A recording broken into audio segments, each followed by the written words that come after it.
피카소를 모르시는 분은 안 계실 거라고 제가 아마 또 짐작합니다. 맞습니까? 네. 큐비즘, 그러니까 우리말로 입체파로 번역이 되는데 이제 개념예술이라는 것이 1960년대 이후에 등장하는데 개념예술은 그야말로 정신적인 예술로 이제 알려져 있는데 20세기 후기 미술의 또 다른 한 큰 방향을 여는데 피카소라는 분은 굉장한 그 큐비즘을 통해서 굉장한 의미를 부여하신 분으로 알려져 있는데 이분보다 더 훌륭한 분이 있다라고 얘기하신 분이 계십니다. 존재와 시간이라는 책으로 우리를 너무 괴롭히시는 분이죠. 하이데거가 1957년, 1958년도에 펄 클레의 그림을 보고 그분 작품에 대한 본인만의 평을 철학적으로 풀어내게 됩니다. 피카소보다 더 뛰어나고 다가오는 새 시대, 그러니까 20세기죠. 새로운 예술을 대표하는 예술가다. 20세기 초, 그러니까 1900년대가 시작이 되면서 프랑스에서 야수파라는 걸 기점으로 큐비즘, 그러니까 입체파가 등장하게 되는데 사실은 굉장한 또 다른 창작의 도약이라고 우리가 이해를 해야만 하는데 이유는 기존의 전통을 전부 버릴 수 있는 준비를 거기서 했다는 것 때문입니다. 이 준비라는 것은 똑같이 그리지 않는다. 그동안은 얼굴색은 살구색이어야 하고 나무는 줄기는 나뭇잎은 초록색과 고동색이어야 하고 이런 식의 그 암묵적인 약속이 있었는데 그 약속을 야수파를 기점으로 해서 완전히 깨게 됩니다. 그러한 시대를 새로운 시대를 열은 새로운 길을 개척한 큰 예술가인 피카소보다 더 높게 평가한 하이데거. 이 하이데거 여기서 그치지 않고 페체트라는 철학자와 함께 서신을 교환하면서 이렇게도 얘기했다고 합니다.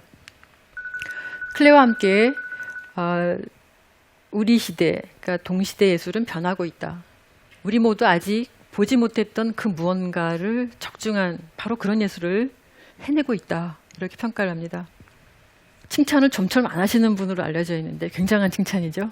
그러면 지금부터 무엇이 혹은 그 어떤 것이 하이데거를 동요해서 펄 클레가 이렇게 위대한 예술가가 될 수 있었는지에 대해서 알아보도록 하겠습니다. 다음 작품 세네치오입니다. 세네치오는 식물 이름 중에 하나인데 국학과에 속하는 식물이라고 합니다. 한국어로는 개의 쑥갓으로도 번역이 되어 있었습니다. 그래서 많은 미술사가 분들이 식물과 관련된 어떤 것을 연상을 해서 작품으로 옮겨왔나 보다라고 얘기를 하는데 재미있는 것은요. 펄 클레는 이 작품을 완성하고 나서 제목을 이렇게 붙이고 이 옆에 이런 단어를 달았습니다. 발트그라이스. 이게 무슨 얘기냐면 발트는 곧 이어서 이런 뜻을 가지고 있고 그라이스는 왜 이렇게 좀 사람이 나이가 들어가면서 늙어가죠. 중년에서 노년으로 넘어가는 그 과정에서 백발의 할아버지가 될 수도 있고 뭐 할머니가 될 수도 있고 그래서 발트그라이스는 곧 노년이다. 이렇게 풀어질 수 있습니다.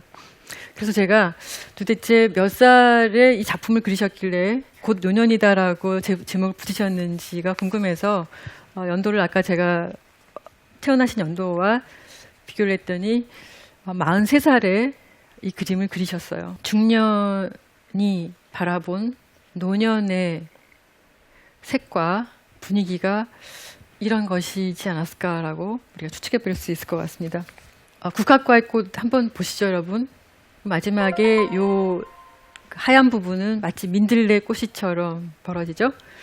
그래서 아마도 이런 그것 때문에 발트그라이스라는 곧 노년이다라는 것과 연결을 시킨 것이 아닌가라는 것을 우리가 연계해 볼 수 있겠습니다. 그러면 세네치오라는 이 작품을 우리가 조금 더 살펴볼 텐데요. 본인의 얼굴입니다. 펄 클레. 우리는 보통 얼굴을 그리면 어디부터 그립니까? 얼굴 윤곽부터 그리고 그 다음에 작은 부분인 눈, 코, 입, 귀, 목, 그 다음에 눈썹도 그리고 그러겠죠? 즉 얘기는 뭐냐면 우리는 얼굴을 그릴 때 일반적으로 가장 큰 것부터 그리면서 작은 것으로 섬세하게 표현해 들어가는데 파울 클레는 반대로 가장 작은 부분부터 그려서 큰 것으로 나아가면서 형상을 완성해 갔다고 합니다. 그래서 보시면 파울 클레에게는 이 부분이 시작점이 됩니다. 마치 작은 음이 먼저 연주되어서 큰 소리를 내면서 클라이막스를, 그러니까 정점을 울리면서 다시 작아지듯이 작은 소리로 먼저 연주가 시작되듯이 혹은 하나의 작은 음표로, 작다기보다는 간단한 음표로 작곡이 시작되듯이 이렇게 이 부분부터 그리면서 이렇게 선을 긋고 나아가서 이런 식의 작은 부분을 그리시면서 선으로 면을 분할하면서 하나의 형태를 완성해 가셨다고 합니다. 보시면 전체적으로 동그라미와 그다음에 삼각형이 보이시죠? 그리고 원이 보입니다. 맞습니까? 네. 이 동그라미, 삼각형, 사각형은 우리 2강에서 칸딘스키의 기본 회화적인 문법을 하면서 관찰했던 그 삼각형, 사각형, 원형의 또 다른 변형이라고 볼 수 있습니다. 여기서 삼각형의 모습은 한쪽 눈썹을 약간 이렇게 치켜 올린 듯한 모습이죠. 그리고 이쪽 오른쪽은 여러분들이 보시는 관점에서 오른쪽 눈 위에 그 표현은 눈썹을 그리는 것처럼 반원의 형태에서 멈춰져 있습니다. 근데 신기한 것이 여러분, 전체적으로 얼굴을 자세히 그리지 않았죠. 기법적으로 훌륭한 작품은 아니지만 개성이 넘치는 작품이라고 볼 수 있습니다. 그러죠? 그 개성이 돋보이는 것이 바로 이런 삼각형, 사각형, 원을 통해서 본인만의 분위기를 드러내는 것이고 그 분위기를 마지막으로 색채와 함께 완성해내게 됩니다. 자, 여기서 코나 입보다 눈을 더 중요시한 것을 우리가 알 수 있는데, 왜냐하면 이 눈의 이 표현 기법은 왼쪽에 보시는 이 스케치에서 많이 응용이 된 것을 확인을 하실 수가 있습니다. 이 왼쪽의 이미지는 파울 클레가 바우하우스 교사 시절에 완성한 선에 대한, 본인이 가지고 있는 선이라는 것에 대한 설명을 도식화한 것입니다. 파울 클레에게는 중요한 3가지 선이 있습니다. 그림에서 보시는 것처럼 활동적인 선이 여기 1번에 있고, 수동적인 선이 3번에 있고, 중립적인 선이 2번에 있습니다. 활동적인 선, 1번 선은 이렇게 설명이 되고 있습니다. 중앙에서 뻗어져 나가는 선, 즉 심장의 박동과도 같은 선, 그래서 출발의 선이 되고 또 활동적인 선이다라고 얘기를 하고 있고, 이에 비해서 3번째 선인 수동적인 선은 피가 돌듯이 흐르면서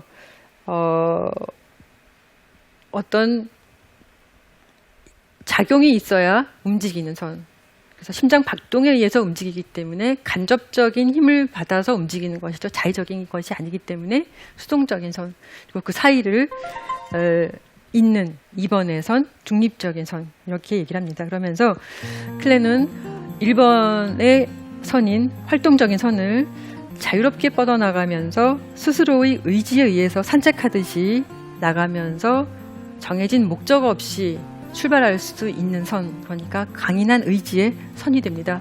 심장에서 박동이 되어서 시원하게 출발하는 선, 그것이 1번이고 그 출발한 의미가 피가 되어서 피가 흐르는 선, 그래서 수동적인 선이 3이 됩니다. 이 1과 3 사이에 있는 것이 중립적인 선으로 이제 파울 클레가 묘사를 하고 있는데, 이 모습을 가지고 오른쪽에 보시는 세네치오에 대입을 시켜서 눈을 통해서 살아있는 선, 움직이는 선, 정지해 있는 선, 중립적인 선을 가지고 본인만의 개성을 드러내고 있습니다. 클레의 작품의 특성으로 바로 넘어가기 전에 클레에 대한 소개를 잠시 해드리겠습니다. 독일 바이마르에 가면 그 시청광장 앞에 이렇게 두 유명인의 동상이 세워져 있습니다. 보시는 것처럼 괴테와 슐러, 독일 고전주의 문학을 대표하시는 분이시죠. 그러니까 우리가 이분 두 분을 흔히 조금 쉽게, 그러니까 쉬운 얘기로 풀어서 음악에서 모차르트와 베토벤이다라는 얘기를 하게 되는데, 고전주의 문학의 큰 축이 됩니다. 이 두 분의 포즈를 똑같이 따라서 칸딘스키와 파울 클레가 바이마르 바우하우스 시절 이런 사진을 찍게 허락합니다. 이 두 분은요, 사실 그 추상 미술을 얘기하면서 1910년도에 음악과 미술을 결합을 해서 새로운 예술의 시대를 열었다는 것으로 평가를 하고 있지만, 두 분의 예술적인 경향, 즉 미술을 창작하는 방법이나 미술을 통해서 세상을 재해석하려는 그 바탕은 많이 다릅니다. 어떻게 다르냐면, 칸딘스키는 기하학적이고 감성적인 그림을 그려내는 것으로 우리가 오늘 평가를 하고, 파울 클레는 질서와 체제, 그러니까 규칙에 보다 더 입각을 해서 그림을 완성한 것으로 우리가 오늘날 설명하고 있습니다. 그러면